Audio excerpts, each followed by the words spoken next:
ലഡാക്കിൽ സൈനിക പരിശീലനത്തിനിടെ ടാങ്ക് ഒഴുക്കിൽപ്പെട്ട് 5 സൈനികർക്ക് വീരമൃത്യു. ഒരു ജൂനിയർ കമ്മീഷൻഡ് ഓഫീസറും 4 ജവാന്മാരുമാണ് അപകടത്തിൽപ്പെട്ടത്.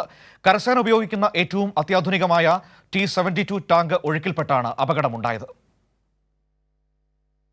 റഷ്യൻ നിർമ്മിത അതിവേഗ അത്യാധുനിക ടാങ്കുകളായ T-72 ടാങ്കിന്റെ പരിശീലനത്തിനിടെയാണ് അപകടം. ലഡാക്കിലെ ദൗലത് ബേഗ് ഓൾഡിയിൽ നദി മുറിച്ചു കടക്കുന്നതിനിടെ ടാങ്ക് ഒഴുക്കിൽപ്പെട്ടാണ് അപകടമുണ്ടായത്.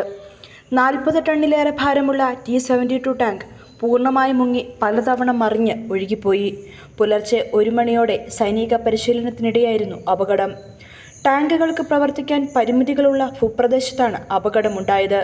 നദിയിൽ പെട്ടെന്ന് ജലനിരപ്പ് വർദ്ധിച്ചതായാണ് വിവരം. അപകട സമയത്ത് ടാങ്കിൽ പരിശീലനം നടത്തിയിരുന്ന 5 സൈനികരും വീരമൃത്യു വരിച്ചതായും 5 പേരുടെ മൃതദേഹങ്ങൾ കണ്ടെത്തിയതായി പ്രതിരോധ മന്ത്രാലയ വൃത്തങ്ങൾ അറിയിച്ചു. ഒരു ജൂനിയർ കമ്മീഷൻഡ് ഓഫീസറും 4 ജവാന്മാരുമാണ് അപകടത്തിൽപ്പെട്ടത്. ലേയിൽ നിന്ന് 148 കിലോമീറ്റർ അകലെ ന്യോമ ജുഷൽ മേഖലയിലെ മന്ദിർ മോർഹിൽ യഥാർത്ഥ നിയന്ത്രണ രേഖയ്ക്ക് സമീപമാണ് അപകടമുണ്ടായത്. സൈനികരുടെ മരണത്തിൽ പ്രതിരോധ മന്ത്രി രാജ്നാഥ് സിംഗ് ദുഃഖം രേഖപ്പെടുത്തി. വീരമൃത്യു വരിച്ച സൈനികരുടെ സേവനം രാജ്യം മറക്കില്ലെന്നും പ്രതിരോധ മന്ത്രി ട്വിറ്ററിൽ കുറിച്ചു. കരസേനയും അപകടത്തിൽ ദുഃഖം രേഖപ്പെടുത്തി. അപകട കാരണത്തിലടക്കം അന്വേഷണവും പ്രഖ്യാപിച്ചിട്ടുണ്ട്.